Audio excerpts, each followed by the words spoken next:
Our story begins on the southern coast of South America, lies the small country of Uruguay. In Uruguay, a spirited rugby team known as the Old Christians Club had a tradition. Every October, they journeyed to Chile for friendly matches against the Chilean national team. This year was no different. The young men were eager to test their skills and camaraderie against their Chilean rivals. Little did they know, this trip would challenge them in ways they could never have imagined. On October 12th, 1972, the team gathered at Uruguay's Carrasco International Airport, their bags packed with hopes and dreams for their upcoming matches. Their chariot, a Fairchild FH-227D, a Uruguayan military aircraft chartered for this special journey. Destination is Santiago, Chile, more precisely, the Arturo Merino Benitez International Airport, a bustling hub nestled in the shadow of the Andes Mountains. A routine 3-hour flight, or so they thought. But high in the heart of the Andes Mountains, fate had other plans. 45 souls were aboard that fateful flight. 19 young men from the Old Christians rugby team. 21 friends and family members sharing in the adventure, and 5 crew members. At the helm was Captain Julio Ferradas, a veteran pilot, joined by co-pilot Dante Lagurara. Captain Julio Ferradas had a flying experience of over 5,000 hours and 29 crossings of the Andes under his belt. Their route took them over Planchon Pass, a treacherous stretch of the Andes, known for its unpredictable weather and towering peaks, some reaching over 22,000 feet. Even for a seasoned pilot like Ferradas, this was no simple task. The mountains loomed, a silent test of skill and nerve. After departing Uruguay in the morning, the weather took a turn for the worse. The plane was forced to make an unscheduled landing at Mendoza International Airport in Argentina.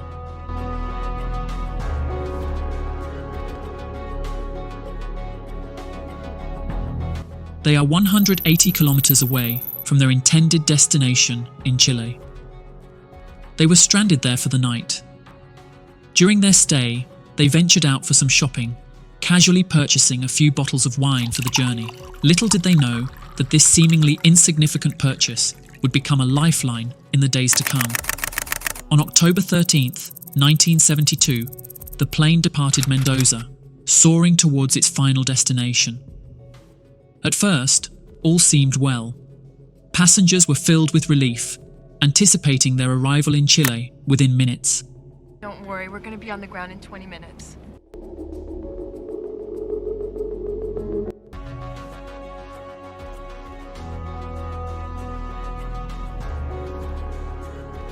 In the cockpit, Captain Ferradas, with the intention of training his co-pilot, Lagurara, in navigating the challenging Andean terrain, handed over the controls. But a critical error was about to unfold. Co-pilot Lagurara contacted Chilean air traffic control, mistakenly reporting they were already over Curicó, Chile, and requesting permission to descend for landing. The air traffic controller, unaware of their true position, authorized the descent to 10,000 feet. Neither Lagurara nor Ferradas realized the grave mistake.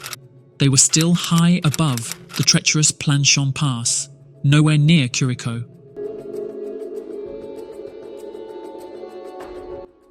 Uruguayan 571 cleared to 10,000 feet. With this miscalculation, the lives of all 45 souls on board were thrust into immediate peril. As the plane descended, it encountered a pocket of turbulent air, jolting the passengers and crew.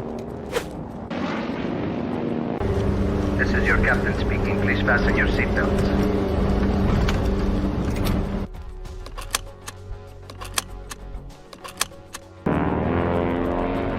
When the clouds finally parted, a horrifying realization dawned upon them. They were dangerously close to the towering Andean peaks. Mother of God, no! Oh shit! Come on, run! Come on! What happened? Panic set in as the pilot and co-pilot desperately attempted to regain altitude, but it was too late.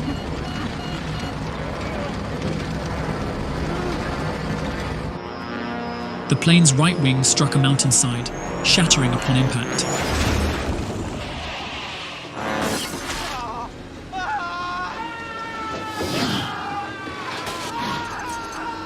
Moments later, the left wing followed suit.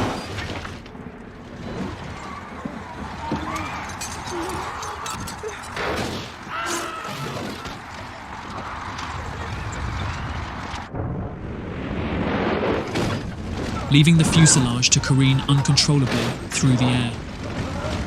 At a terrifying speed of 350 kilometers per hour, the plane hurtled towards the snow-covered ground.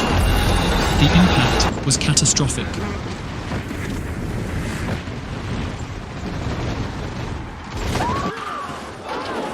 The cabin was a scene of chaos, filled with the cries of the wounded and the panicked.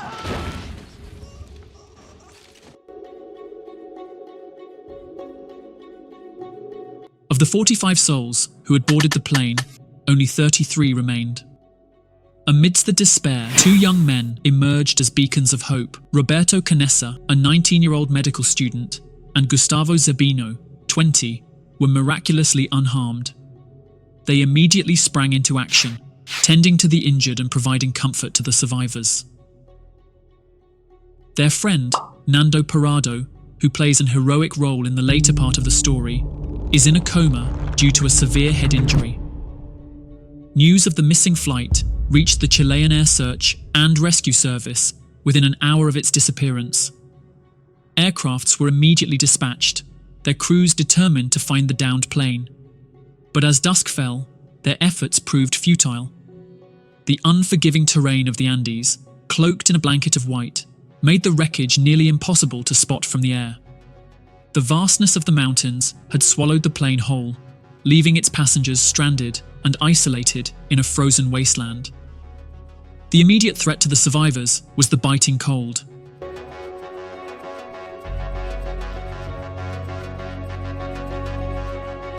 Hypothermia, the body's response to extreme cold, began to set in.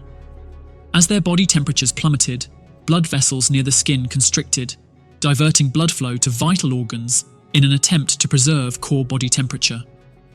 However, prolonged exposure to these harsh conditions would inevitably lead to a decline in nerve and motor function, a slowing of heart rate and breathing, and ultimately, a complete shutdown of the body's systems.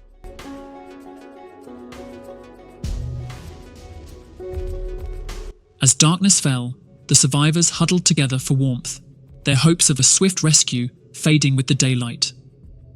The freezing night claimed 5 more lives, including co-pilot La Guerrara. The number of survivors dwindled to 28. Confined within the mangled remains of the plane, with seats and debris strewn everywhere, they struggled to find space and comfort. Determined to survive, they worked together to transform the wreckage into a makeshift shelter. Luggage, seats, and anything they could find were used to seal the rear section of the fuselage, creating a barrier against the relentless cold.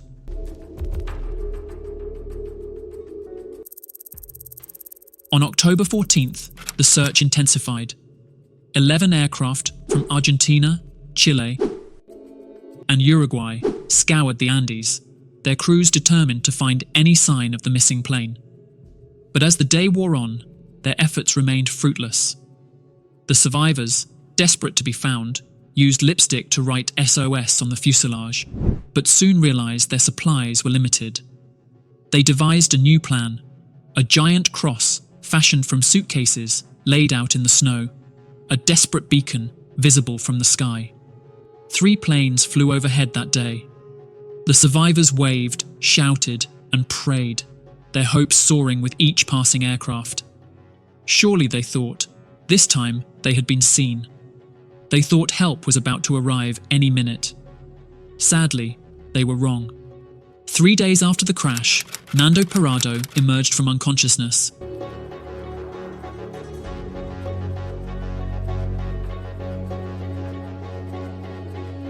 The devastating news awaited him. His mother had perished, and his younger sister lay gravely injured. Fueled by grief and a fierce determination, Susie! Susie! Parado devoted himself to keeping his sister alive, sharing his rations with her.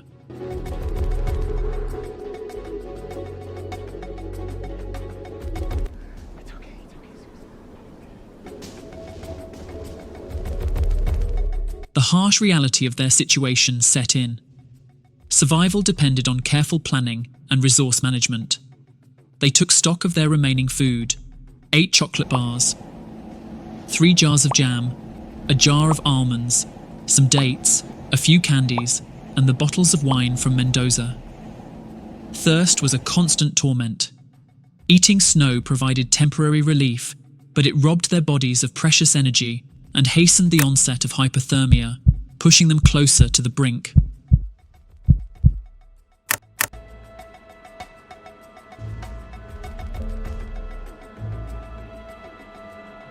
But desperation breeds innovation.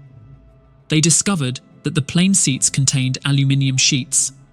Ingeniously, they fashioned these into makeshift funnels, using the sun rays to melt the snow and collect precious water. Each drop was a victory, each sip a testament to their will to survive. Yet, starvation gnawed at their strength, their bodies growing weaker with each passing day.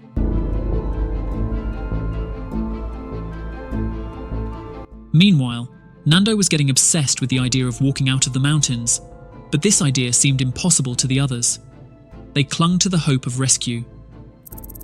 On October 21st, tragedy struck again. Nando's sister, weakened by her injuries and the harsh conditions, succumbed to the cold.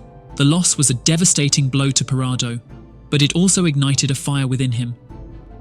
His mother and sister were gone. Their deaths would not be in vain. He would survive. He would escape. He would honor their memory by living. The number dwindled once more, now down to 27. Empty stomachs gnawed with a hunger that could no longer be ignored. Starvation began to grip the survivors, their bodies slowly consuming themselves. Since the crash, their livers had depleted their limited energy reserves.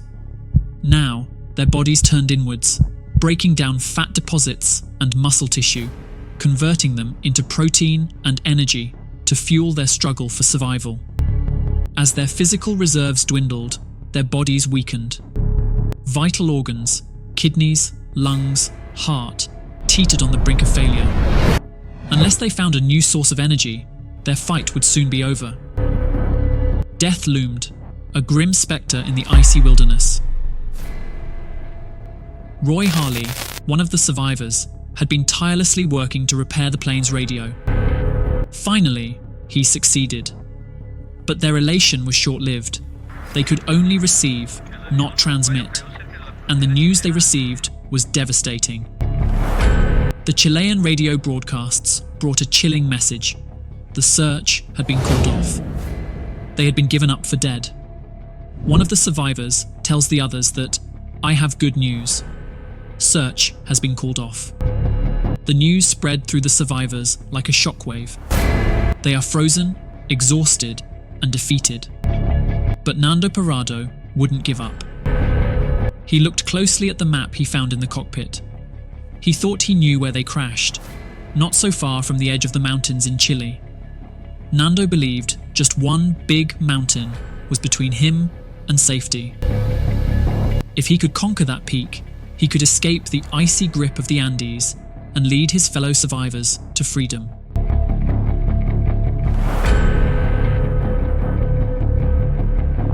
Hunger gnawed at their bellies, a constant, agonizing companion. Some, in desperation, resorted to eating scraps of leather, wood, or even hair gel, anything to quell the gnawing emptiness. But these desperate measures offered little sustenance.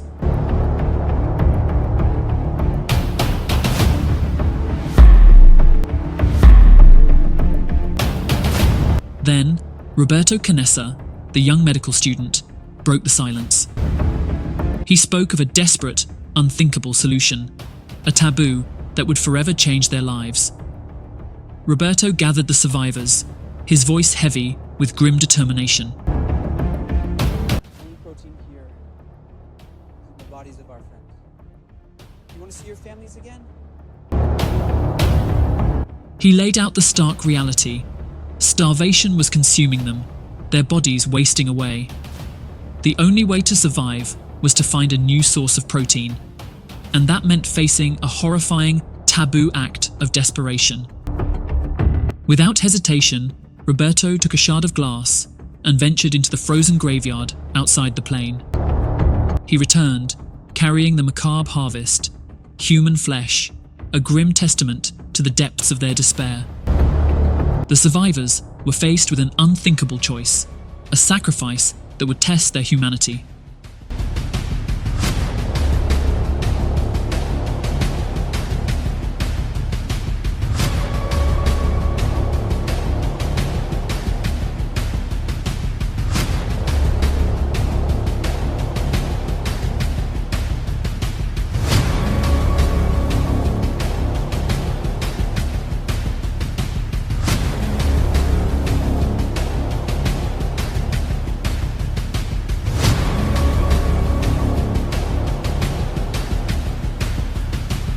At first, not all survivors will eat it, but starvation leaves no room for choice. One by one, they partook of the unthinkable.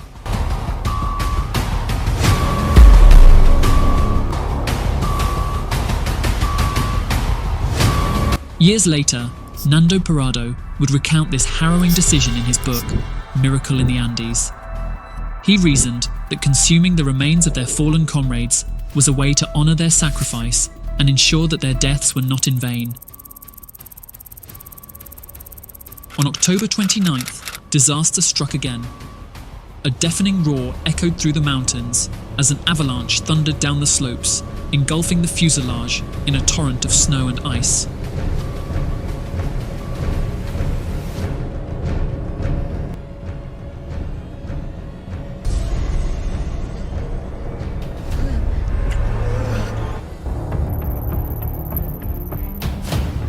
Eight more lives were lost, buried beneath the unforgiving white blanket. For the 19 who remained, the avalanche was a crushing blow. Their morale plummeted to an all-time low.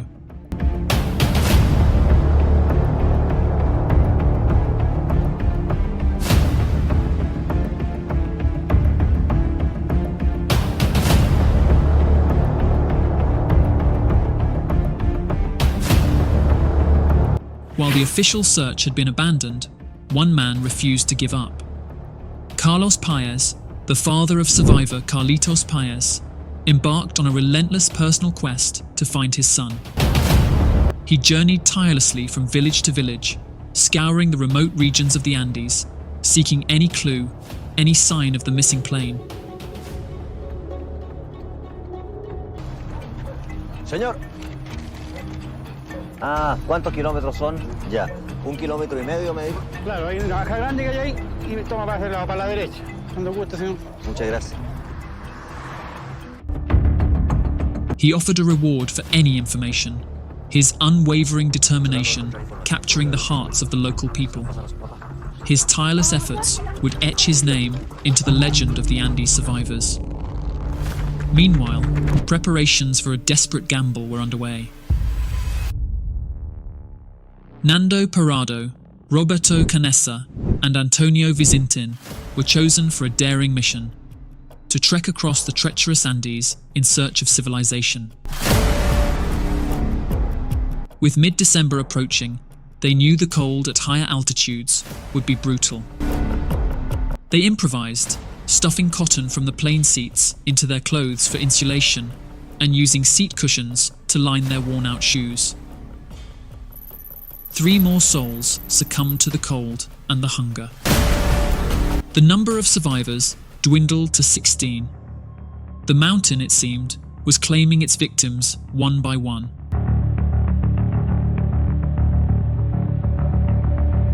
Nando and Roberto knew death was inevitable if they remained stranded. The mountain was their only chance, a perilous climb towards an uncertain future. On December 12th, 1972, they set out, their hearts pounding with a mix of fear and determination. Every step upward brought new challenges. The air thinned, each breath a struggle for precious oxygen. Their bodies, already weakened, were pushed to the brink. The lack of oxygen slowed their blood flow, their minds growing hazy. They knew the dangers: brain swelling, a potentially fatal consequence of high altitude.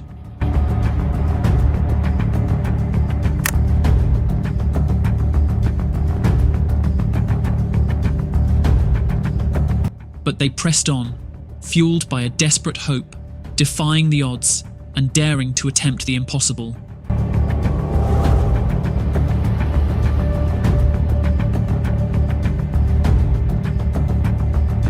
Weeks had passed since the official search was abandoned, but the families of the missing refused to let go of hope. They pressed the Uruguayan government, demanding another attempt to find their loved ones.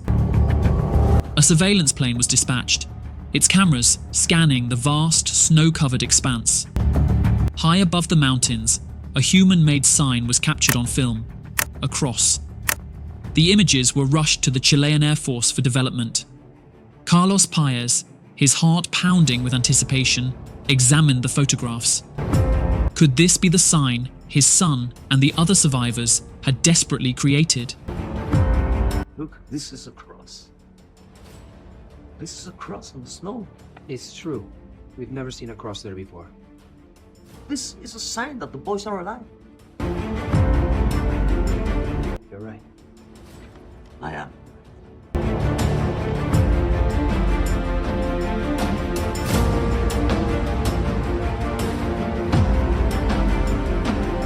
But the next day, a crushing blow. The cross, they learned, was not a message of hope, but a mundane instrument used to measure snow levels. The search was called off again.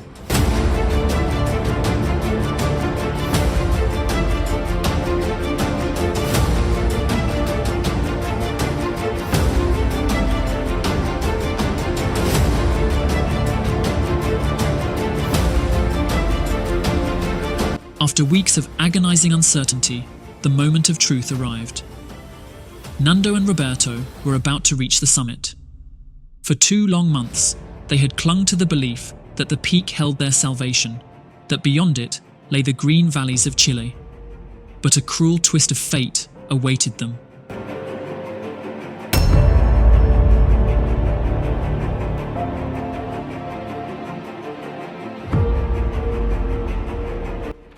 Their map had deceived them.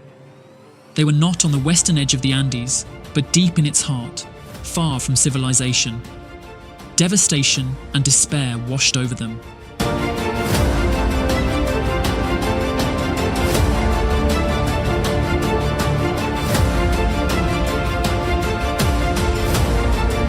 But retreat was not an option. They had come too far, endured too much. With heavy hearts, they pressed onwards, their journey now a desperate gamble against the odds. Antonio Vizintin, exhausted and with fading hope, had been sent back to the fuselage. His return meant more rations for Nando and Roberto, a small advantage in their desperate fight for survival. After 9 grueling days, Nando and Roberto emerged from the snowbound wasteland onto rocky terrain. A glimmer of hope ignited within them as they spotted a river flowing nearby. Water, the lifeblood of survival, was within reach. And then, a sight that filled them with disbelief and elation. On the opposite bank, a figure emerged, a man on horseback. They waved and shouted, but the roar of the river drowned out their cries. Then, the horseman tossed a stone, wrapped in paper, across the raging waters. With trembling hands, they scribbled their desperate message and hurled it back. The man read their plea, his face etched with shock and disbelief. Their message was simple. I come from a plane that fell in the mountains. I am Uruguayan. We have been walking for 10 days. I have a friend up there who's injured. In the plane, there are still 14 injured people. We have to get out of here quickly, but we don't know how. We don't have any food. We are weak. When are you going to fetch us, please? We can't even walk. Where are we? Sergio Catalan, the horseman who received their desperate plea wasted no time. For 10 grueling hours, he rode through the rugged terrain, his determination a beacon of hope for the stranded survivors. On December 22nd, 1972, after 72 agonizing days, the rescue team arrived. The survivors, weak and emaciated, were airlifted to safety. Their miraculous tale of survival captivated the world. But their joy was tempered by the knowledge that 14 of their companions remained trapped in the icy wilderness. The Chilean Air Rescue Service dispatched helicopters to the remote crash site.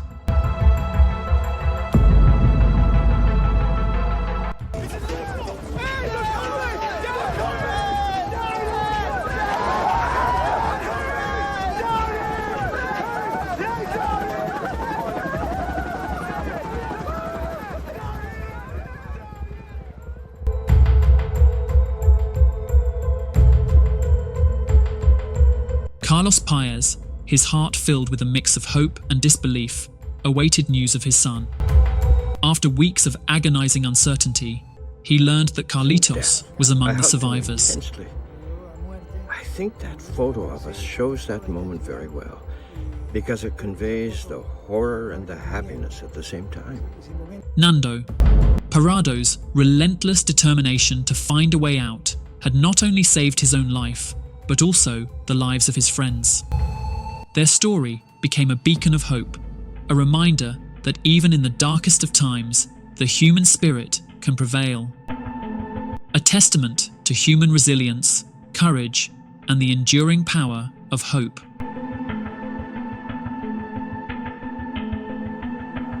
One of the greatest survival stories of the 20th century.